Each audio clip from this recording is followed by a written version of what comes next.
wabarakatuh. Hello everyone, how are you today? I hope you are healthy today. Okay class, before starting our activity, let's pray together. Bismillahirrahmanirrahim. Class, look at here. Look, what is it? Yes, that is a monkey. Where did you see the monkey? In the zoo? Is there in the zoo? Is there a zoo in your area? Oh yes.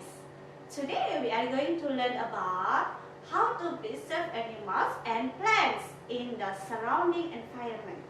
Cara pelestarian hewan dan tumbuhan di lingkungan sekitar. Let's pay attention in this video.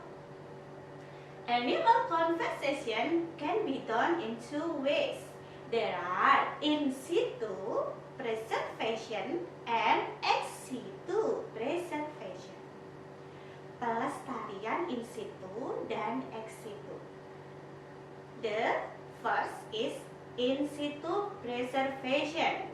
Perlindungan in situ. Perlindungan di dalam habitat aslinya. Contohnya adalah hutan lindung, suaka marga satwa, taman nasional, dan cagar alam. Dan ex situ preservation. Pelestarian ex situ. Pelestarian yang dilakukan di luar habitat aslinya. Contoh pelestarian ex situ antara lain kebun botani, taman safari, kebun binatang, dan penangkaran. Next, do you know about that picture? The plants in picture A are Amorphophallus gigas, or bunga bangkai raksasa, and the plant in the picture B is the Rafflesia arnoldi flower. Have you ever seen that? Not yet? Yes, because these plants are rare and rarely found. Now, we are going to learn about how to preserve plants in the surrounding environment. Cara pelestarian tumbuhan di lingkungan sekitar. Di tempat pelestarian ex situ biasanya dilakukan apa, Nak? Bagaimana cara memindahkannya? Nah, caranya adalah dengan kultur jaringan. Apa yang dimaksud dengan kultur jaringan?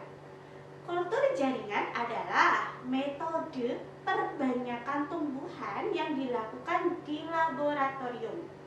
Kultur jaringan tumbuhan melibatkan tumbuhan yang tumbuh dalam media buatan, dalam kondisi steril, dalam tabung reaksi, stoplex atau cawan Petri. Kultur jaringan bertujuan mempercepat perkembangbiakan tumbuhan sehingga waktu tanam lebih singkat dibandingkan jika dikembangbiakan dengan biji. Nah, perhatikan gambar berikut. Gambar berikut adalah metode kultur jaringan. Yang pertama adalah bagian tumbuhan, misalnya diambil tangkai daun. Lalu yang kedua, bagian tangkai daun ditumbuhkan pada medium khusus yang mengandung zat hara yang diperlukan tumbuhan.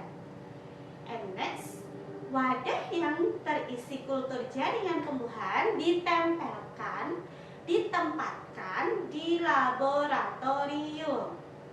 Dan yang keempat adalah dipindahkan ke tempat atau pot yang berisi tanah.